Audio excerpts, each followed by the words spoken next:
Dans le reste de l'actualité, la mine de fer de Milingui dans la province de la Nyanga, au cœur d'une séance de travail au ministère des Mines, les acteurs miniers responsables de ce gisement sont allés faire le point de l'état d'avancement de ce projet en cours de réalisation à Patrick Hervé Opianga.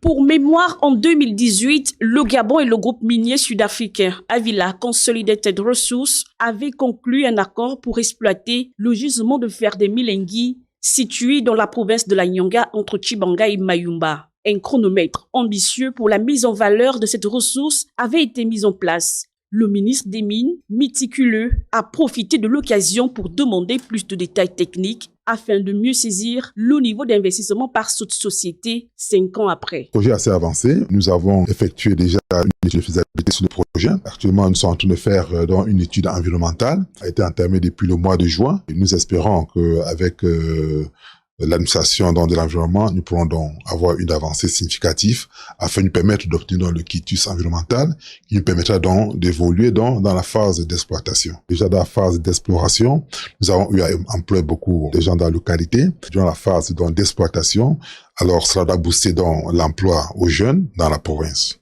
Présenté comme le deuxième plus grand gisement de fer du Gabon après celui de Milinga, le gisement de Milingui disposerait des réserves estimées à 135 millions de tonnes, dont 18 millions de tonnes de minerai de fer de haute teneur. 700 postes de travail devraient être atteints de la 3e phase du projet. Le cahier des charges retenu par les deux parties devrait être davantage examiné par le ministère des Mines à travers une mission de contrôle.